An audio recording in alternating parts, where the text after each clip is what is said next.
اب آئیے، کیا صرف 15 شعبان ہی خاص ہے؟ تو 15 شعبان اس مسئلے میں خاص نہیں ہے، چونکہ اس سے بھی افضل راتیں چل رہی ہے اور ہر رات اس سے افضل ہوتی، یاد رکھیے۔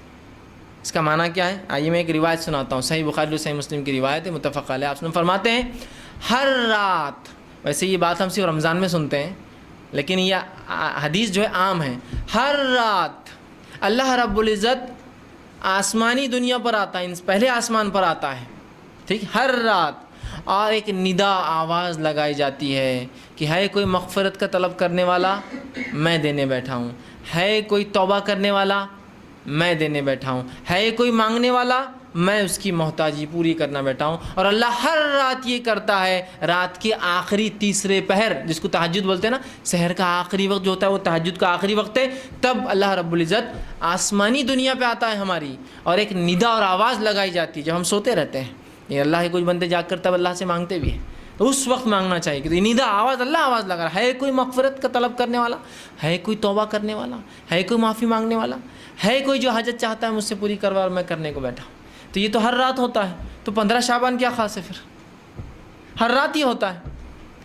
ہر رات ہو رہی یہ چیز، ہر رات اللہ رب العزت توبہ اور مغفرت کرنے والوں کو 15 شعبان سے زیادہ فضیلت دے رہا ہے۔ اس رات تو سب کو اللہ معاف کر رہا ہے، لیکن یہاں تو ہر شخص اپنے لیے معافی مانگ سکتا ہے، ہر شخص ہر رات مانگ سکتا ہے، کوئی رمضان بھی خاص نہیں ہے اور کوئی اس کے لیے شعبان بھی خاص نہیں، نہ 15 شعبان خاص ہے۔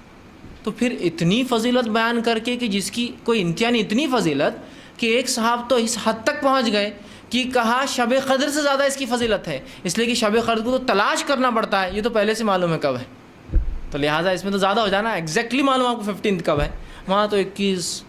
23 25 ڈھونڈو، 27 29، یہاں تو پتہ ہے۔ یاد رکھیے، ہم نے ان ڈپلیکیٹ راتوں کو منا کر حقیقی رات ہم بھول گئے۔ بہت سے لوگ بولتے تھے وہ کتنی بد زبانی کر رہے ہیں، شب برات کو ڈپلیکیٹ کر رہے ہیں۔ یاد رکھیے میرے بھائی، اگر کوئی حقیقی چیز کو مٹانے کی کوشش کرے دوسری کوئی چیز سے، اور اگر میں اس دوسری چیز کو برا کہوں تو آپ کو برا نہیں لگنا چاہیے، اس لیے کہ جب آپ وہ دوسری چیز کرتے ہیں اس سے ایک حقیقی چیز مٹتی ہے اور مسخ ہوتی ہے۔ تو شب قدر کے بارے میں افسوس نہیں ہوتا آپ کو کبھی کہ آپ اس کو کھو بیٹھ رہے ہیں ان راتوں کی وجہ سے دوسری؟ تو احادیث کے اندر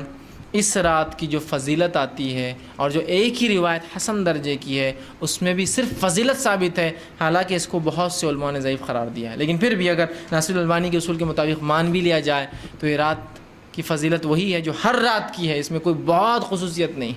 ٹھیک ہے؟ تو اتنی ہی بس بات ملتی ہے، ٹھیک۔